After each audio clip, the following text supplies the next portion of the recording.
Hello students, how are you all. I hope कि आप सब मस्त होंगे और घर पर ही स्वस्थ होंगे।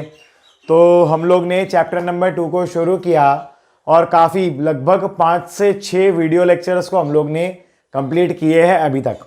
अब हम आगे जाना है। अगर हम लोग प्रीवियस वीडियो की बात करें तो प्रीवियस वीडियो के अंदर हम लोग ने कैलकुलेशन ऑफ आर को कंप्लीट किया था बच्चों, ठीक है। अब आज हम लोग क्या करेंगे, और भी आगे कैलकुलेशंस करेंगे और जितने भी कैलकुलेशंस वाले हैं उन टॉपिक को खत्म करेंगे हम आज के ही लेक्चर में, ठीक है। आज हम लोग सबसे पहले अगर हम प्रीवियस लेक्चर की बात करें, ठीक है, तब हमने कैलकुलेशन ऑफ आर को कंप्लीट किया था, यानी कि हम लोग पोस्टुलेट्स पढ़ रहे थे, सही है कि नहीं। और वो पोस्टुलेट्स में हम लोग कैलकुलेशंस अलग अलग करने वाले थे, उसमें हम लोग ने कैलकुलेशन ऑफ आर को कंप्लीट कर लिया था, ठीक है। अभी हम लोग थोड़ी सी पॉइंट्स को डिस्कस करते हैं वही पॉइंट में से, और फिर हम लोग आगे जाएंगे और भी कैलकुलेशंस करेंगे, ठीक है। अब देखो, वही कैलकुलेशन के बाद कुछ इन्फरेंस बोहर ने निकाले थे, और वो इन्फरेंस ये था, बेसिकली बोहर ने तो इन्फरेंस नहीं निकाले थे, बट और भी जो साइंटिस्ट थे जिन्होंने बोहर्स के एटॉमिक मॉडल को स्टडी किया था, उन लोग ने कुछ इन्फरेंसेस निकाले थे इसको लेकर। जैसे कि बोहर का जो मॉडल है, ठीक है, जरा ध्यान से देखना, Bohr's model is valid only on single electron on single electron species. यानी कि बोहर ने जो एटॉमिक मॉडल दिया, ओके, माना कि वो सही है, पर ये जो मॉडल है वो सिर्फ ऐसे ही एटम पे हम अप्लाई कर सकते हैं जिनके पास एक ही इलेक्ट्रॉन हो, ठीक है। यानी कि सिंगल इलेक्ट्रॉन एटम पे ही उसको हम अप्लाई कर सकते हैं। तो उनके एग्जांपल्स क्या है, लाइक हाइड्रोजन है, हाइड्रोजन एटम के पास एक ही इलेक्ट्रॉन रहता है ना, उसका एटॉमिक नंबर भी 1 रहता है। फिर हमारे पास एग्जाम्पल है, लाइक मान लो कि भाई हीलियम दिया है, तो उस पर उसके अंदर तो 2 इलेक्ट्रॉन रहते हैं, तो उसके ऊपर ये एप्लीकेबल होगा नहीं। फिर हमें दिया है, मान लो कि भाई हीलियम न्यूक्लियस, यानी कि हीलियम +1, तो उसमें 2 इलेक्ट्रॉन रहते हैं हीलियम में, तो उसमें से एक इलेक्ट्रॉन +1 यानी कि एक इलेक्ट्रॉन को लूज कर दिया, तो 2 में से एक इलेक्ट्रॉन जाएगा तो कितना रहेगा, एक ही इलेक्ट्रॉन। तो हाँ, यहाँ पर इसके पास एक इलेक्ट्रॉन है, तो इस पर हम ये एप्लीकेबल कर सकते हैं। फिर हम आगे जाते हैं, लाइक लिथियम है, ठीक है। अब लिथियम यानी कि जिसका एटॉमिक नंबर 3 रहता है, तो उसके अंदर इलेक्ट्रॉन्स कितने रहते हैं, 3 रहते हैं, तो उसके ऊपर भी ये एप्लीकेबल होता नहीं है, ठीक है। फिर हमारे पास है Li++, तो कितने इलेक्ट्रॉन आए, एक ही इलेक्ट्रॉन आया है, तो इसके ऊपर एप्लीकेबल है ये, है ना। Li++ यानी कि लिथियम के पास 2 इलेक्ट्रॉन्स हैं, और लिथियम ने क्या किया, उन 2 इलेक्ट्रॉन्स को लूज कर दिया, तो यहाँ पर ये एक इलेक्ट्रॉन रहा, तो उसके ऊपर भी हम एप्लीकेबल कर पाएंगे, ठीक है। फिर बेरिलियम है, उसमें 4 इलेक्ट्रॉन्स रहते हैं, ठीक है, तो उसके ऊपर ये एप्लीकेबल नहीं होगा, क्योंकि अभी हमने देखा कि भाई एक इलेक्ट्रॉन वाला एटम जो होता है उसी के ऊपर ही एप्लीकेबल है। लाइक हमारे पास मान लो कि भाई बेरिलियम +++ यानी कि +3 है। अब 4 इलेक्ट्रॉन्स ऑलरेडी उसके पास है, उनमें से 3 इलेक्ट्रॉन्स को उसने लूज कर दिया, रहे कितने इलेक्ट्रॉन, एक ही, तो एक इलेक्ट्रॉन है, तो उसके ऊपर ये एप्लीकेबल रहेगा, it is applicable on it. तो ये जो हमने आगे कुछ पोस्टुलेट्स पढ़े बोहर के, उसके ऊपर से ये चीज़ इन्फरेंस में निकली कि भाई बोहर का जो एटॉमिक मॉडल है वो सिर्फ सिंगल इलेक्ट्रॉन एटम के ऊपर एप्लीकेबल रहेगा, it is only applicable on the single electron atom. Clear? Yes. Now after the calculation of R, हमने आर का कैलकुलेशन तो कंप्लीट कर लिया, we will start with the calculation of the V यानी कि वेलोसिटी। चलिए शुरू करते हैं। We'll start the calculation of V. Okay? See, यहां पर मैं डेरिवेशंस कर रहा हूं, तो it is very important for you and very much important thing that is you should be attentive in the video, क्योंकि मैं डेरिवेशन कर रहा हूं, आपको अटेंटिव रहना बहुत जरूरी रहेगा, ठीक है। चलिए अब ध्यान से देखिए, will do the calculation of the V। देखो, हमने 1R तो कर दिया था, now calculation of V।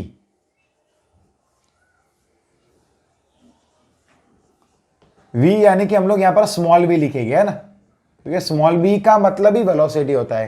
Capital V तो हम लोग वोल्ट को रिप्रेजेंट करने के लिए यूज करते हैं ना, वोल्टेज वगैरह, पोटेंशियल डिफरेंस, ओके, अब यहाँ पर ध्यान से देखना, स्मॉल v की बात कर रहे हैं। अब हमें वेलोसिटी, स्मॉल v यानी कि क्या बनता है, इट इज वेलोसिटी, और स्मॉल v का फॉर्मूला वैल्यू क्या रहेगा। अब देखो हमने एक एंगुलर मोमेंटम के फॉर्मूला पोस्टुलेट नंबर 1 में डिराइव किए थे, जिसके मुताबिक L is equal to mvr भी था and L is equal to NH/2π भी था। अब देखो दोनों साइड पर क्या हो रहा है, LL की वैल्यू है, L is equal to mvr है और L is equal to NH/2π है।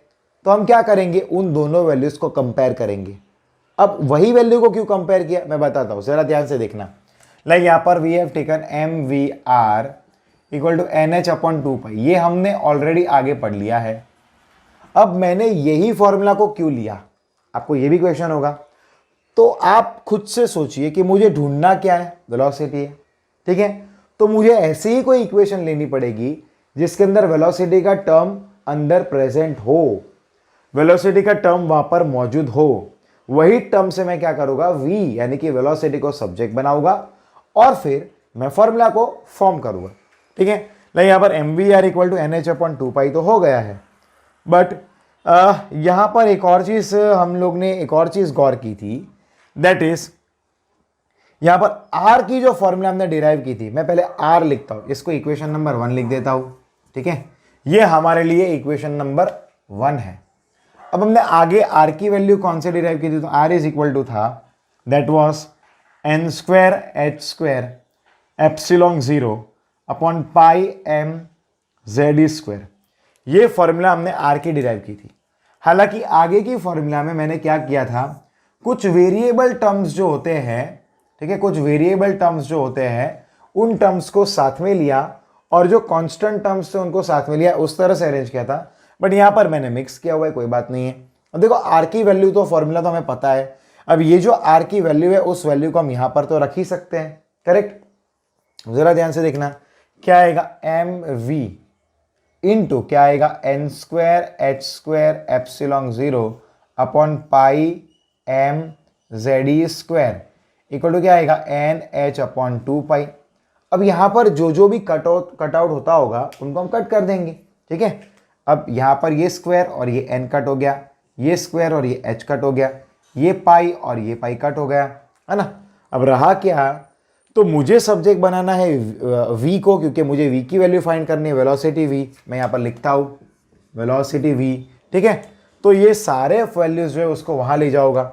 अब जरा ध्यान से देखना, v इज इक्वल टू क्या आएगा, ये तो क्या आएगा, m जो है, m कहाँ गया, तो नीचे गया, यहाँ पर नीचे जाएगा ना, तो ये 2m बन गया है। और ये v भी कहाँ जाएगा, नीचे जाएगा, और v तो मैं ढूंढ रहा हूँ, सॉरी, ये NH भी नीचे जाएगा और ये एप्सिलॉन भी नीचे गया।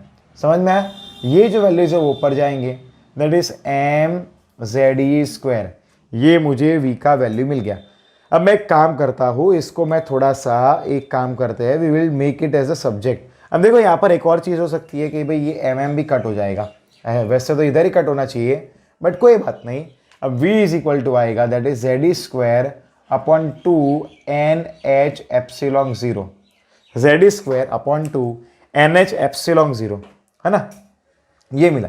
अब जैसे हमने जब r की फॉर्मूला को डिराइव किया था तो वहां पर हमने एक चीज अच्छी तरह से रिप्रेजेंट की थी फॉर्मूला में, कि वेरिएबल टर्म्स को साथ में रखा एंड कांस्टेंट टर्म्स को साथ में रखा।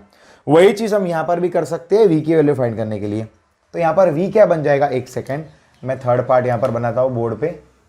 What will be the now formula for the v, तो यहां पर हमें v की फॉर्मूला मिल जाएगी, that is v is equal to, एक मिनट, v इज इक्वल टू क्या आएगा, जरा ध्यान से देखते रहना, दैट इज, अब यहां पर जो वेरिएबल है उसको हमने अलग लेते हैं और कांस्टेंट टर्म्स को अलग लेंगे।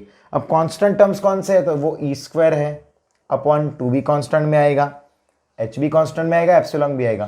तो ये पूरा एक ले लिया, मल्टीप्लाई बाई जो वेरिएबल टर्म्स है, तो z है अपॉन क्या आएगा, n है ना, z और n साथ में आएगा।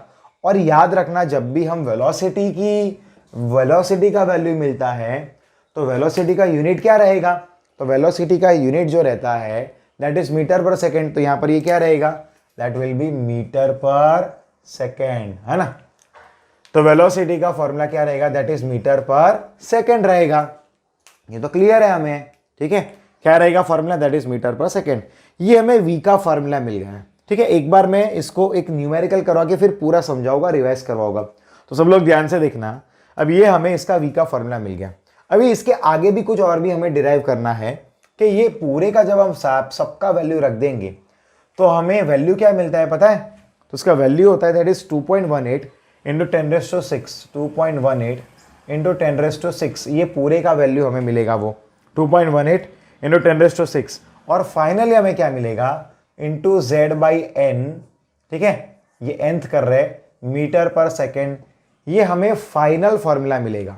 This will be the final formula और ये बन जाएगा दैट इज इक्वेशन नंबर 3। क्या बन जाएगा? This is equation number 3।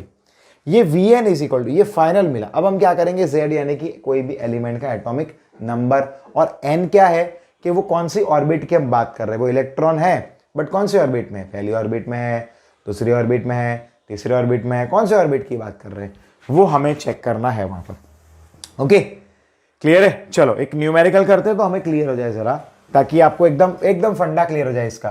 भाई न्यूमेरिकल में क्वेश्चन ये दिया है, speed of electron in one first orbit of hydrogen, हमें फाइंड करना है that is speed of electron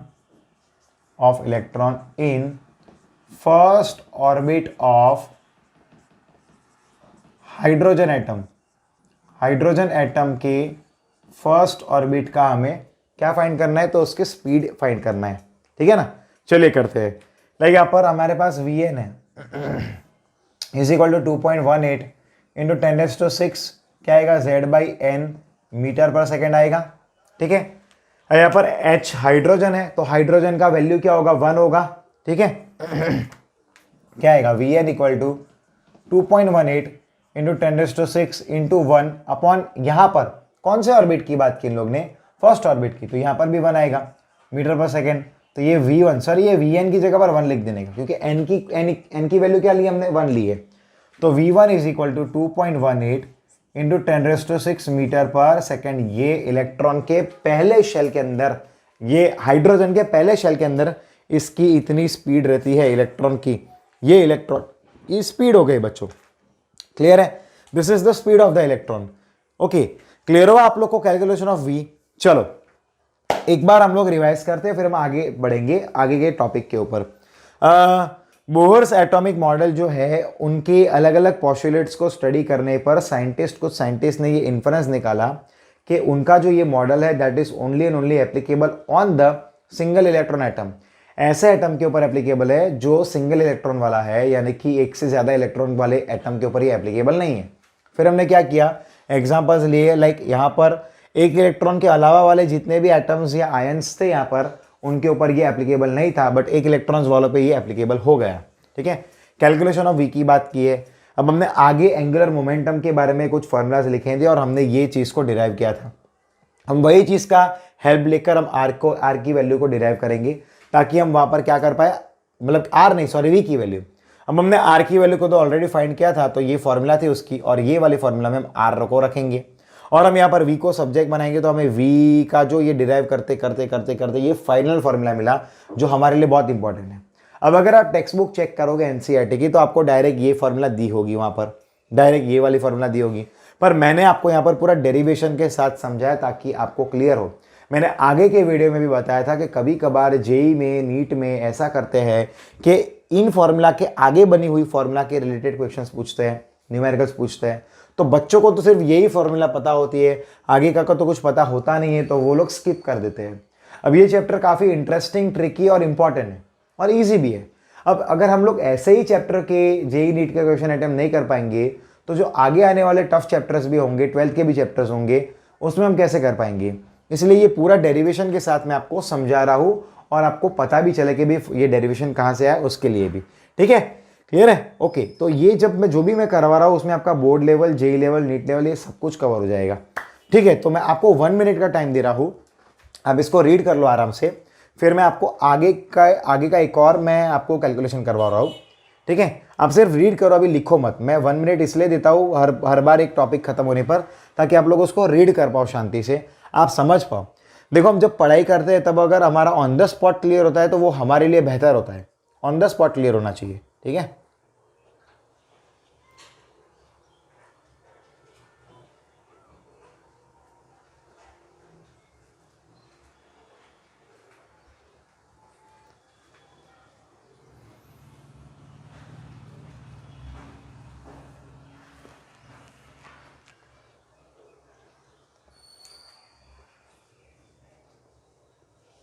okay 30 seconds now, एक बार रीड कर लो, फिर इसका स्क्रीनशॉट ले लो अभी फिलहाल, फिर लेक्चर के बाद आप इसकी नोट्स बनाना। नोट्स ज़रूर बनाना बच्चों, क्योंकि ये जो नोट्स मैं लिखवा रहा हूँ बहुत इंपॉर्टेंट है, ठीक है। और आपको मेरी नोट्स लिखोगे तो आपको कहीं कोई भी क्लासेस की या कहीं पर भी कोई और नोट्स की ज़रूरत नहीं पड़ेगी।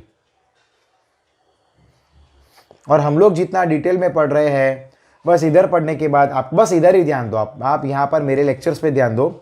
आपके सारे टॉपिक एक एक चैप्टर में बोर्ड लेवल के साथ में जेई नीट लेवल तक सारे टॉपिक्स को डीप में पढ़ाऊंगा।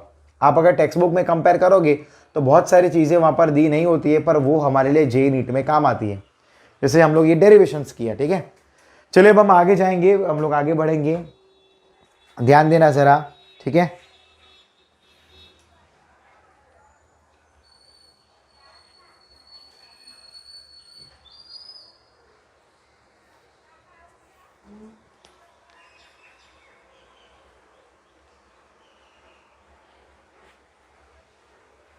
चलिए ओके, आगे बढ़ते हैं अब हम लोग। अब हमने यहां पर v का कैलकुलेशन तो कर लिया, यानी कि अगर हमें कोई भी न्यूमेरिकल के अंदर v की वैल्यू पूछी हो तो हम क्या करेंगे, सीधा ये वैल्यूज रख देंगे। और भी अगर न्यूमेरिकल करना है प्रैक्टिस के लिए तो कर लेते हैं, चलो कोई बात नहीं, एक न्यूमेरिकल कर लेते हैं प्रैक्टिस के लिए और फिर हम लोग आगे बढ़ेंगे। ओके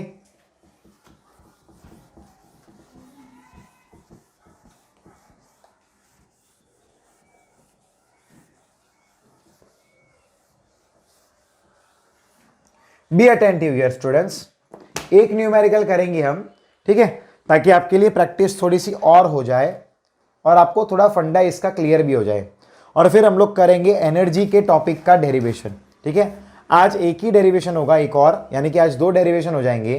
प्रीवियस लेक्चर में आर का जो डेरिवेशन किया था वो थोड़ा लंबा था, तो मैंने पूरे वीडियो में एक ही डेरिवेशन किया था। आज मैं आपको 2 डेरिवेशंस करवाऊंगा, एक हमने कर लिया है दैट इज वेलोसिटी का, और एक और हम एनर्जी का, यानी कि हम लोग काइनेटिक एनर्जी का डेरिवेशन कर लेंगे, ठीक है। उसमें से पोटेंशियल एनर्जी का भी कर लेते हैं अगर हो जाए तो। Okay now pay attention here, जरा ध्यान देना आप लोग। एक न्यूमेरिकल कर लेते हैं ताकि आप सबको क्लियर हो जाए। लाइक यहां पर दिया है speed of electron in second orbit of helium n equal to 2 है, z इक्वल टू 2 है, ठीक है। अब जरा यहां पर ध्यान देना, आपको इलेक्ट्रॉन की स्पीड फाइंड करनी है, हीलियम एटम के अंदर है और वो सेकेंड ऑर्बिट में है, ठीक है। उनका n का n z का वैल्यू दिया है, बस कुछ नहीं करना है, हमें डायरेक्ट फॉर्मूला अप्लाई करना है। ये आप अभी कर लो, चलो अभी फॉर्मूला अप्लाई करो। फॉर्मूला क्या था, आप जल्दी नोटबुक में करो, अभी मैं वेट कर रहा हूं, मैं सॉल्यूशन नहीं करूंगा इसका, ठीक है। ये तो ईजी है, अभी आप करो, मैं आपको 1 मिनट का टाइम दूंगा। अब वो करना क्या है, Vn इज इक्वल टू 2.18, फिर क्या आता है Z upon n metre per second, यही तो फॉर्मूला था हमारे लिए, Z बाई n था ना, हाँ मीटर पर सेकेंड, बस उसको करो आप, चलो डू इट। हो गया, आंसर आ गया, जो भी आंसर आया, मैंने कैलकुलेशन नहीं किया है, ठीक है। आंसर क्या आएगा आप खुद से सोचिए, Z अपॉन n अगर हम करते हैं तो 2/2 तो 1 हो जाएगा, यानी कि आंसर क्या आएगा, सेकेंड हीलियम के सेकेंड ऑर्बिट में जो इलेक्ट्रॉन मौजूद है उसका वेलोसिटी क्या बनेगा, that will be 2.18 into 10⁶ metre per second, यही आंसर आएगा इसका। चलो आंसर भी मैंने बता दिया। अब हम लोग आगे जाएंगे, दैट इज एनर्जी के जो टॉपिक्स है उनके डेरिवेशंस करेंगे, ठीक है। एनर्जी के जो टॉपिक्स है उनके हम डेरिवेशंस करेंगे। लाइक अगर हम लोग कोई भी न्यूक्लियस की बात करते हैं और आजू बाजू में एक इलेक्ट्रॉन घूमता है, लेकिन न्यूक्लियस के ऊपर चार्ज अगर कोई होता है, यानी कि वहाँ पर प्रोटॉन्स रहते हैं, ठीक है, और यहाँ पर इलेक्ट्रॉन गोल गोल गोल गोल घूमता है, तो उन लोग के बीच में 2 प्रकार के फोर्सेस रहते हैं। ज़रा ध्यान से देखना, जो भी इलेक्ट्रॉन घूम रहा है, अब तो इलेक्ट्रॉन के घूमने की वजह क्या है, that is because of the kinetic energy.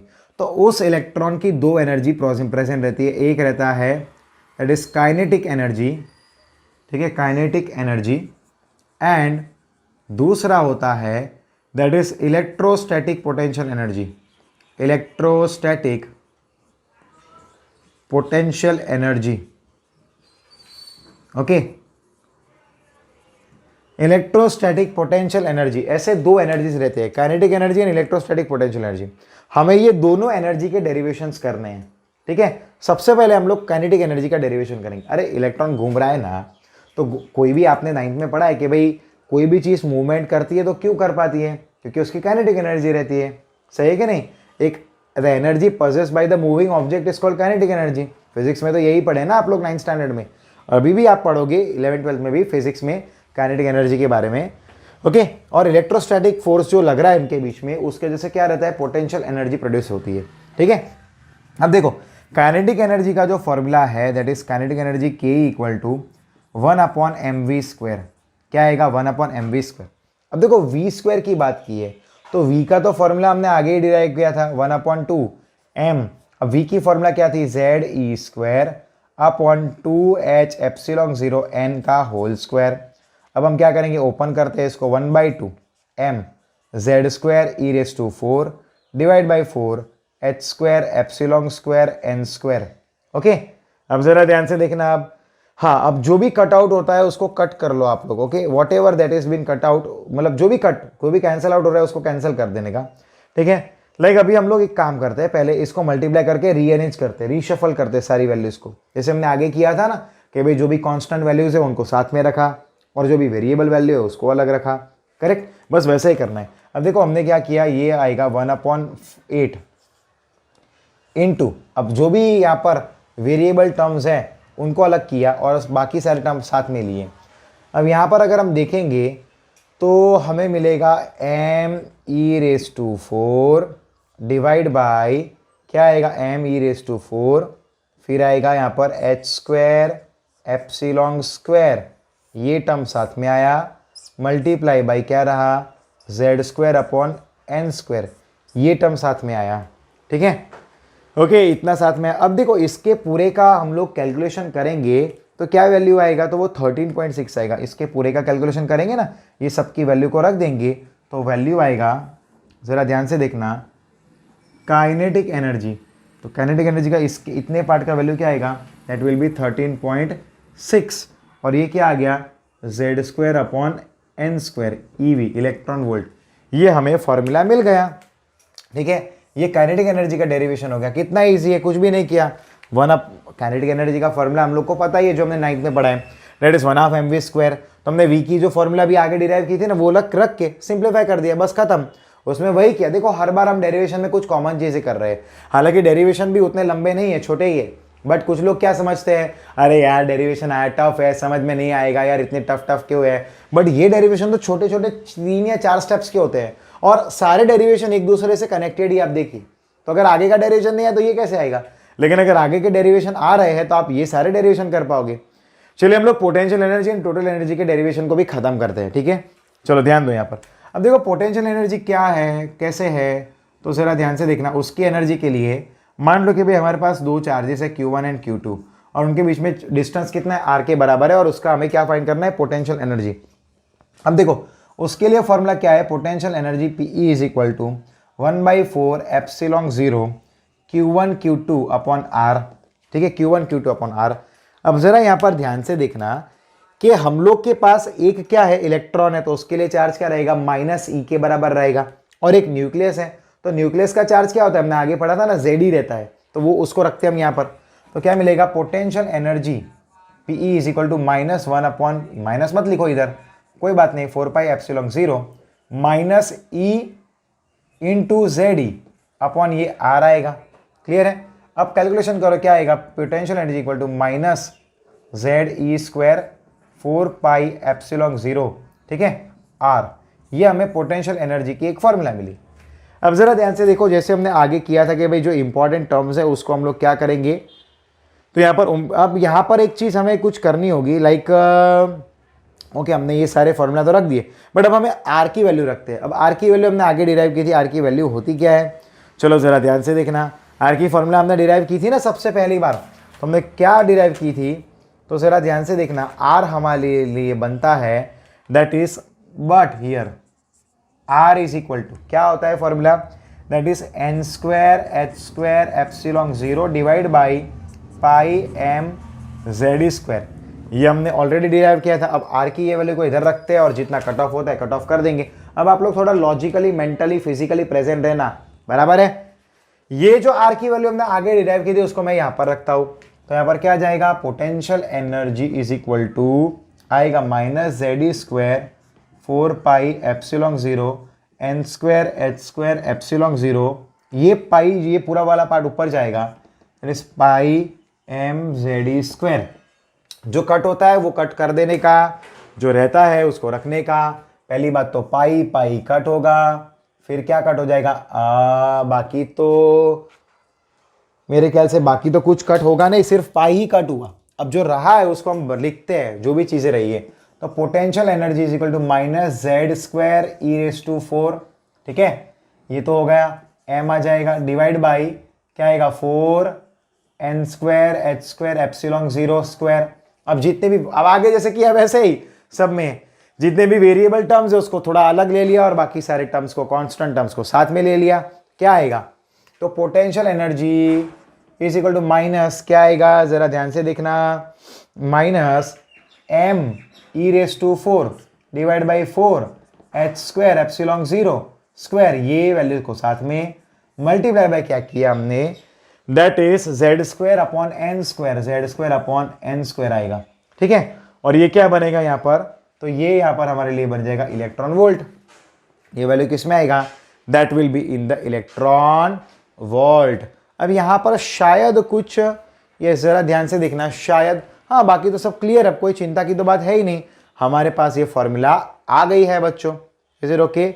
ये फॉर्मूला में एक चीज मैं आपको बताऊंगा कि अगर पोटेंशियल एनर्जी की हम बात करते हैं तो पोटेंशियल एनर्जी जो रहता है बेसिकली वो ऐसा होता है, उसमें एक बात कि यहां पर ध्यान देना। अब हम एक काम करते हैं, इस पूरी इक्वेशन को ऊपर 2 से मल्टीप्लाई एंड 2 से डिवाइड करते हैं। अब देखना जरा ध्यान से क्या आएगा, potential energy is equal to -2, अब ब्रैकेट में small M E raise to 4 upon 8 pi H square epsilon square into Z square upon N square, ठीक है, ये है। अब अगर हम लोग ध्यान से आगे देखेंगे तो ये पूरी फॉर्मूला क्या है, ये और ये क्या है, पूरा ये पूरा क्या है। अब देखिए ये पूरा और ये क्या बन रहा है, काइनेटिक एनर्जी के बराबर बन रहा है ना, समझे कि नहीं, ये पूरा काइनेटिक एनर्जी के बराबर बन रहा है। तो potential energy is equal to -2 into kinetic energy, जोरदार है कि नहीं। Potential energy is equal to -2 into kinetic energy, ये एक्चुअल में उसकी फॉर्मूला बनी है, this is the actual formula of it. Clear है कि नहीं, यही तो फॉर्मूला बनी। अब आप इसको ये भी समझ सकते हो कि भाई -2, अब ये पूरे की वैल्यू क्या आ रही है, what is the value of it, it is 13.6 आ रहा था, इधर इतने की पूरे की वैल्यू क्या आ रही थी, 13.6 आ रहा था कि नहीं। यस, तो हम क्या करेंगे, 13.6 को लगाएंगे इंटू 13.6 ब्रैकेट में लिख दिया Z square upon N square electron volt, eV आ जाएगा, 13.6 ईवी आ जाएगा। क्लियर है कि नहीं, समझ में आया कि नहीं। यस, बेसिकली तो ये 2 काइनेटिक एनर्जी के बराबर ही हुआ है। अब हमें क्या करना है, टोटल एनर्जी को फाइंड करना है। क्या करना है, टोटल एनर्जी। तो बेसिकली ये तो आपको पता ही होगा कि भाई total energy is equal to kinetic energy plus potential energy, ठीक है। अब देखो काइनेटिक एनर्जी की फॉर्मूला क्या है, तो वो तो हमारे पास है ही, क्या है फॉर्मूला, तो वो है 13.6, ये रही 13.6 into Z square upon N square -2 into 13.6 N square upon Z square. अब रहा क्या, तो टोटल एनर्जी में total energy is equal to क्या आएगा, -13.6 N square upon Z square, और उसका यूनिट किस में आएगा, तो वो आएगा इलेक्ट्रॉन वोल्ट में। किस में आएगा, इलेक्ट्रॉन वोल्ट में आएगा, ठीक है, that will be in the electron volt. समझ में आया, ये टोटल एनर्जी हुआ। क्लियर है कि नहीं। देखो टोटल एनर्जी क्या हुआ, ये टोटल एनर्जी का फॉर्मूला बन गया, यानी कि ये तीन फॉर्मूला आपको बहुत इंपॉर्टेंट रहेंगे। ओके, हमने यहां पर पोटेंशियल एनर्जी का फॉर्मूला डिराइव किया, ये वाला किया, ठीक है, ये फॉर्मूला, फिर ये फॉर्मूला और ये फॉर्मूला, ये तीन बहुत ही इंपॉर्टेंट है। काइनेटिक एनर्जी का डबल क्या रहेगा, पोटेंशियल एनर्जी रहेगा, ठीक है। अगर कोई भी आप किसी का भी काइनेटिक एनर्जी फाइंड करते हो इस इलेक्ट्रॉन्स के लिए, ठीक है, तो फिर उसका डबल क्या बनेगा, पोटेंशियल एनर्जी। और यहाँ पर पोटेंशियल एनर्जी नेगेटिव में है, क्यों है वो तो पता ही है ना आपको। यस, और यहाँ पर टोटल एनर्जी का वैल्यू ये आ गया। ये डेरिवेशन बहुत ईजी था जो हमने यहाँ पर खत्म किया है। अब हम आगे इनके न्यूमेरिकल्स करेंगे आगे आने वाले वीडियो में, ठीक है। तब तक आप इसको रिवाइज करो, पूरे डेरिवेशन को अच्छी तरह से समझो, ठीक है। इसको आप क्या कर सकते हो, लिख कर शांति से लिखते लिखते स्टेप बाय स्टेप आप खुद लिखो। एक आध स्टेप आपने लिखा, फिर जैसे मैंने पढ़ा है आपको उसको क्लिक करो। देखो अगर आपको अच्छी तरह से प्रिपेयर करना है बहुत ही अच्छा, तो फिर आप एक काम करें, जैसे ही वीडियो खत्म होता है तुरंत ही आप इसको लिख लो, तुरंत ही लिख लो देखे बिना, ठीक है। तो आपको क्लियर होगा, जहां पर आप अटकते हो आप हेल्प ले लो आपकी नोट्स की। ओके, अब मिलते हैं हम लोग कल के वीडियो लेक्चर में। टिल देन बच्चों, goodbye, take care and stay connected, bye. ये थोड़ा सा आपको क्लियर दिख जाए इसलिए मैं सेट कर रहा हूं। ओके, चलो बाय बच्चों, टेक केयर।